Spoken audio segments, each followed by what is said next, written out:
Legs. We use them every day, and walking is probably one of the most common things animators animate. But what exactly goes into animating them? If you're not an animator, it can seem as simple as putting one foot in front of the other, but it all goes a lot deeper than that. Hip sways, foot rolling, leg extensions, there's all sorts of things to keep track of as an animator. And all of it goes well beyond just animating walk cycles. So first we need to understand what goes into animating legs themselves, starting with animating weight. Keeping your feet on the ground is one of the most important concepts to understand in animation, and it's probably the first thing you learn before anything else. If your animation doesn't keep the feet locked down, suddenly everything loses its weight. Nothing feels quite right. If a character needs to jump, but their feet move out of place while jumping, the movement quickly loses all of its impact and weight. But if you make sure the feet stay locked in place right up until they jump in the air, then everything feels much better. In 2D animation, you can call this registering the feet because you're making sure the feet stay where they are every frame. And in 3D animation, you can set the feet to IK so they stick in place. And then, when a character does jump, you want to make sure there's a good amount of leg extension before the feet come off the ground. You can push this a lot farther than you'd think for really meaty, cartoony jumps by having your character's feet stick pretty far onto the ground while their body and legs stretch upwards. In some video games, they'll even do this as the feet come back to the ground to make everything feel really meaty and impactful. Finally, if your character is large or weighs more, they'll have a much bigger windup before they jump.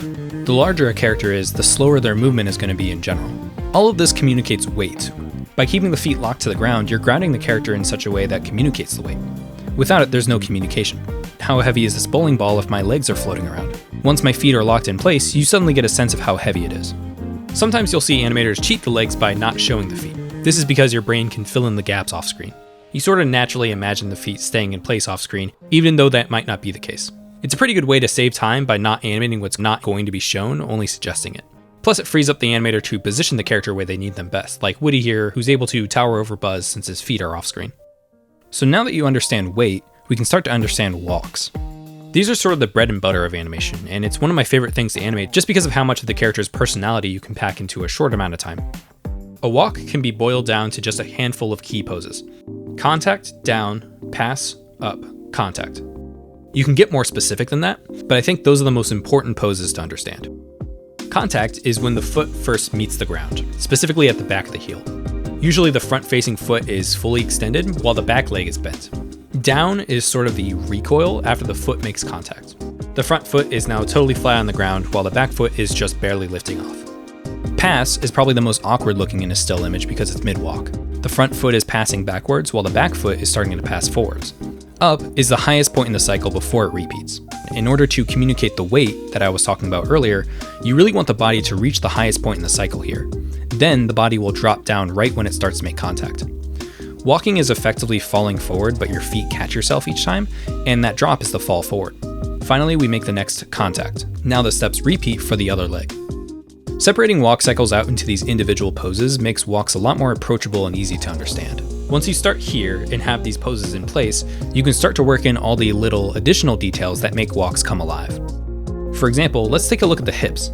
First, and most importantly, you want them to counterbalance the legs. They work a bit like a scale. Because one leg is being lifted up, it pulls the opposite side of the hips down. But during the pass pose, they begin to balance and straighten out before they fully turn the other way at the contact pose.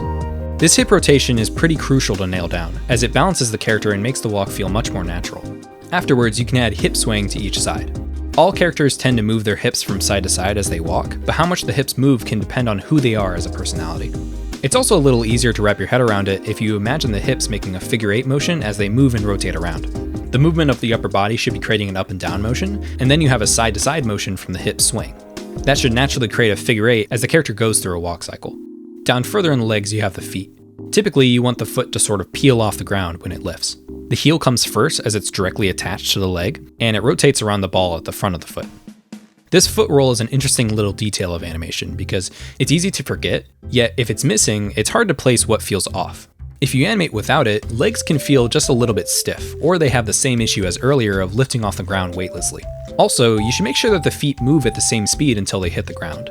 In 3D animation especially, it's easy to make the mistake of having the foot get slower or ease in as it approaches the ground, since that's often what the program will do automatically. Something object in motion stays in motion until acted upon by a force. Fig Newton.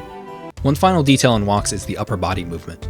Everything above the hips mirrors the legs, so the arms will sway on opposite sides of the legs, and the chest rotates the opposite way of the hips. This is because the upper body is balancing itself by twisting in the opposite direction as it walks.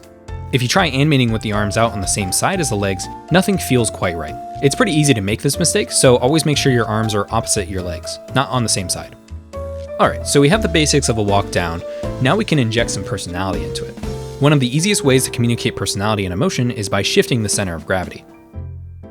If your character is angry and ready to punch someone, shift their hips and upper body forward a bit. Their center of gravity will be in front of them, causing them to take wider steps. The same is true if you shift their body backwards. They still take wide steps, but it can instead create a sense of pride or happiness because they're opening their body up a bit more. Mess with a character's center of gravity throughout their walk cycle and they begin to feel drunk or sick. Keep it locked down the center and suddenly they feel uptight, like a military officer. Turn their body away from what they're walking towards, and they seem cautious or afraid.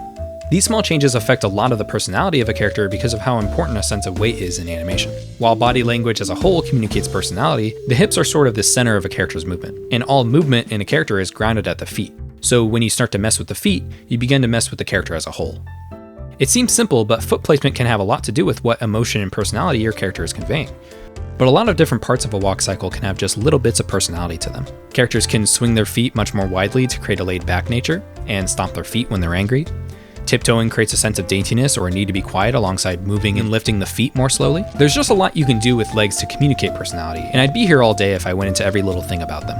So instead, I recommend you check out Kevin Perry's 100 Ways to Walk.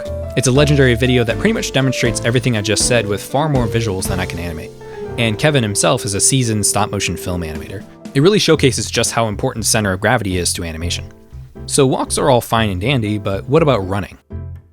It may seem like a lot of the same principles apply, and they mostly do, but there's a lot of key differences. One of the most important being that a proper run has both feet lifted off the ground for just a brief moment. This would be where the up pose is in a walk cycle. This principle is actually so important to run cycles that it's sort of the reason why animation exists in the first place. One of the earliest motion pictures in the late 1800s proved that horses lift all of their feet off the ground while running. And this principle can be found in basically all running mammals. Anyways, when it comes to running humans, all the principles I just talked about with walks are pretty much turned up to 11.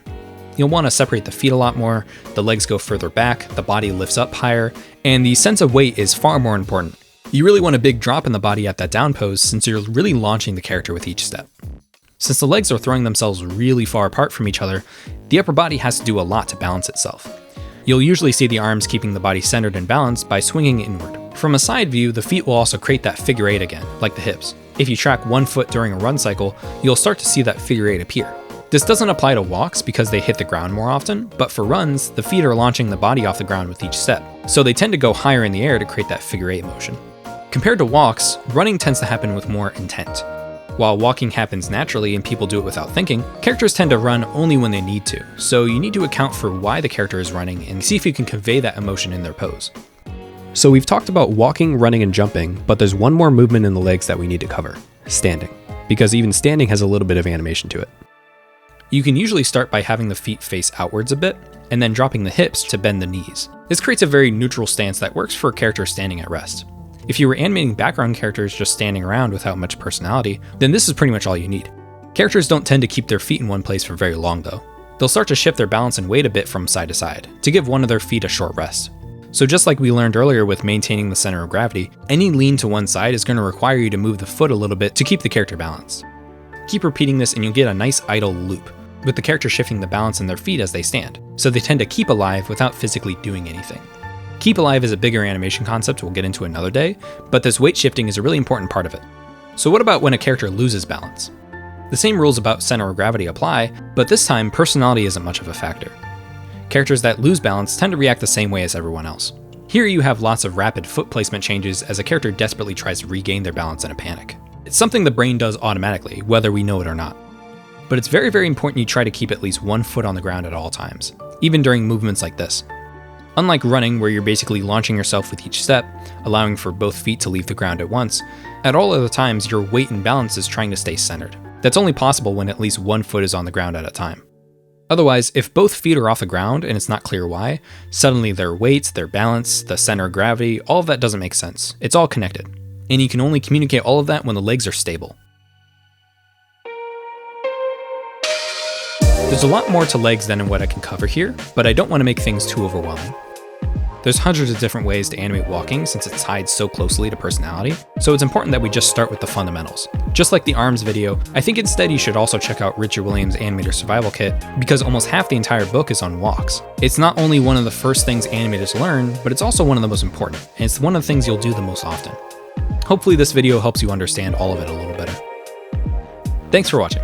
This video was supported by my lovely patrons: Burden Hunter, Just Nero, TurboDev, Bananaman, Benjamin Nordine, Tinkerbox, Eric Richter, Hobqueer, and the names you see scrolling now. If you're interested in being here too, or you want to see lots of behind the scenes stuff, extra videos, or what I'm working on in real time, you can always join the Patreon at patreon.com/Doodley. Secondly, all this lovely fan art you see on screen is from our Discord. I've been kind of flabbergasted by the amount of fan art I've received so far, so thank you so much. Lastly, thank you for 100K. I really can't believe this happened so soon. My mind was blown at 10K, so the amount of support all of you have given me is insane. I have a ton of plans for 2023, but mostly I plan to just focus on putting out as many videos as I can this year and not get too distracted by anything else. See you in the next one. Bye.